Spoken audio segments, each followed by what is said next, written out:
ધ્યાન કેન્દ્ર બનશે હવે જ્ઞાન અને રોજગારના કેન્દ્રો। રાજેશ શુક્લા એક સક્રિય સમાજ સેવક છે અને તે સમાજના વિવિધ ક્ષેત્રોમાં યોગદાન આપી રહ્યા છે। તે સામાજિક અને આર્થિક વિકાસને જોડતા હવે સમાજના નાના પરિવર્તનો માટે ઉત્સાહી છે। સંગઠનને લાગુ કરવા માટે અને સમાજના સ્તરે સુધારા લાવવા માટે નિર્દેશક અને સંગઠનકર્તાઓ સાથે સહકાર રીતે કામ કરી રહ્યા છે। આવો જાણીશું પુરુષોત્તમ નારાયણ શાસ્ત્રીજી શું કહી રહ્યા છે અને રાજેશ શુક્લા શું કહી રહ્યા છે।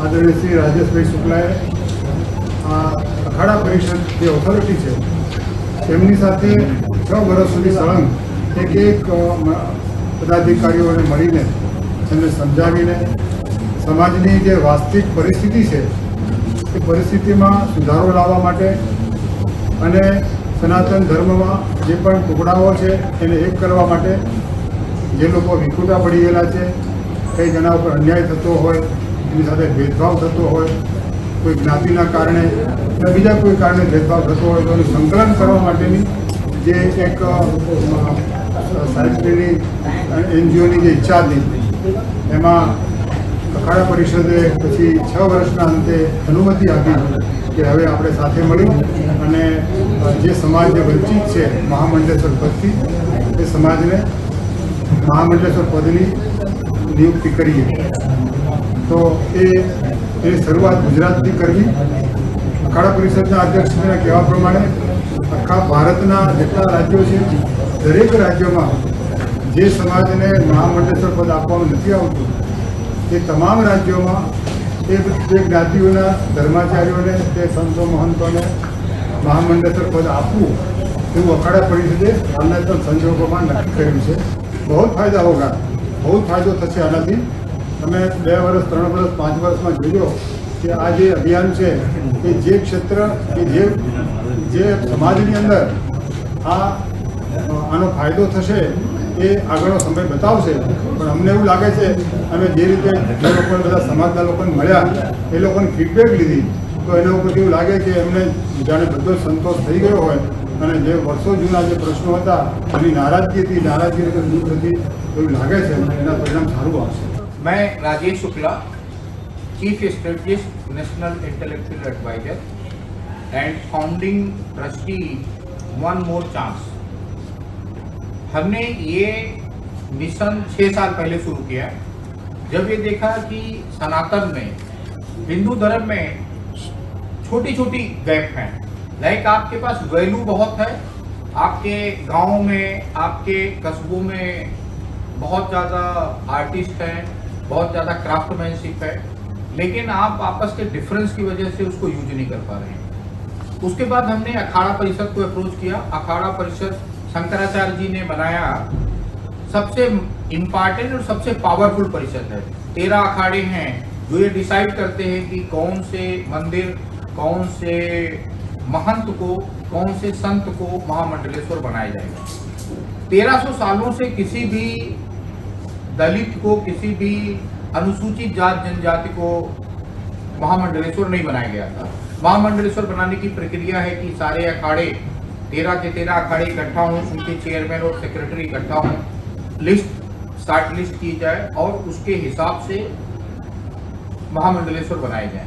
छोटे मोटे ऑर्गेनाइजेशन ने, जो रीजनल ऑर्गेनाइजेशन होते हैं, या कई लोगों ने अपने आप महामंडलेश्वर लिख लिया था, लेकिन उसको गवर्नमेंट ऑफ इंडिया रिकग्नाइज नहीं करती, जिसकी वजह से जो आपका कुंभ होता है, जो फॉरेन के डेलीगेट आते हैं, कल्चरल फेस्ट होता है, उनमें उनको इन्विटेशन नहीं मिलता।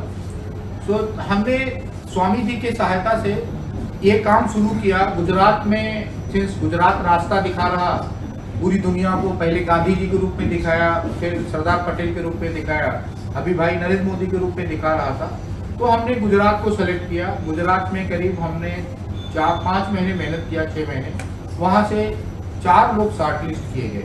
शॉर्ट लिस्ट का मेन क्राइटेरिया था कि वो दलित जात से आने चाहिए या अनुसूचित जनजात से आने चाहिए, अच्छा कैरेक्टर होना चाहिए, अच्छा सामाजिक व्यवहार होना चाहिए, कम से कम उनके 20 लाख फॉलोअर होने चाहिए। तो 4 महामंडलेश्वर हमने सेलेक्ट किए आप लोगों के सामने 30 अप्रैल को एक बहुत बड़े कॉन्फ्रेंस में जहां 7-8 हजार लोग थे, बहुत बड़ी मीडिया थी, देश के बड़े बड़े लोग थे, जिसमें अनुसूचित जाति के बहुत बड़े नेता अमर साबले जी थे, चाणक्य IAS एकेडमी जिसने 6000 से ज्यादा लोगों को IAS बनाया, उनके चेयरमैन थे। आपके एयरपोर्ट के मिस्टर विक्रम मीना जी थे, जो गुजरात पूरे एयरपोर्ट के प्रभारी हैं, और DGP साहब कमल ओझा जी थे, और बाकी दूसरे बहुत सारे रिस्पेक्टेड लोग थे, जिनके सामने पूरे विधि विधान से महामंडलेश्वर बनाया गया। अब ये हमारा था स्टार्टिंग पॉइंट। अब महामंडलेश्वर का रूप हम क्यों चाहते थे, मतलब एक बंदा जो लंदन स्कूल ऑफ इकोनॉमिक्स से पढ़ा है, वो महामंडलेश्वर में क्यों इतना इंटरेस्ट ले रहा। तो मेरा इंटरेस्ट लेने का ये था कि जो काम सरकार को 10 साल लगेगा, मीडिया को और बड़ी कंपनीज को 50 साल लगेगा, वो जो ये महामंडलेश्वर है वो 1 साल में कर सकते हैं। तो हमारा पहला था नशा मुक्ति, कि जो मंदिर हैं और जो महामंडलेश्वर हैं वो अपने बगल के एरिया में अपने फॉलोअर्स को नशा से मुक्ति देना है। तो हमने उनको 3 लाख का टारगेट दिया कि 1 साल में 3 लाख लोगों को आपको नशा मुक्त करना पड़ेगा। दूसरा टारगेट दिया कि लोकल फॉर वोकल, आपके मंदिरों के अगल बगल जितने आर्टिस्ट हैं उनका आर्ट आप हमारे पास लावें, हम उनको ग्लोबल प्लेटफॉर्म देंगे, जिससे उनका लाइफ को अच्छा वैल्यू मिले और वो लोग इसको अच्छे ढंग से कर पाएंगे।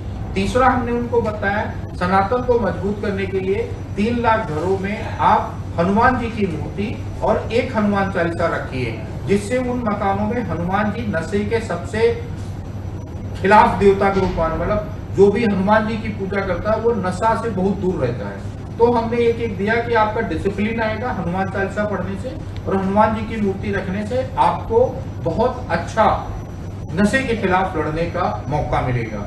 इसके बाद हमने उनको बताया कि हम स्वामी जी की मदद से गुजरात में 3 हाई स्किल ट्रेनिंग सेंटर खोल रहे हैं, जहां पे हम गरीब बच्चों को IAS, IPS, IFS और इनकम टैक्स जुडिशरी सर्विसेज के लिए एस्पिरेंट ट्रेनिंग देंगे, जहां पे बच्चे, गरीब बच्चे हमको रहने का भी जगह देंगे, और जब वो हो जाएंगे, जॉब में आ जाएंगे, तब उनको 10 साल तक सोसाइटी को अपने इनकम का 10% देके स्वामी जी के रास्ते आपको सोसाइटी को सर्व करना पड़ेगा, जिससे सोसाइटी को वो बच्चे भी जो गरीब के बच्चे हैं तो अमीर के और जो रिसोर्सफुल बच्चे हैं उनके साथ कंपटीशन कर सकें। तो यहाँ हमारा पर्पज है अमीरों के साथ चलना, अमीरों के पथ पे चलना, ना कि उनसे हेट करके गरीब बने रहना। सो एक समता मूलक, एक इक्वल समाज की स्थापना की तरफ हमारा प्रयास है।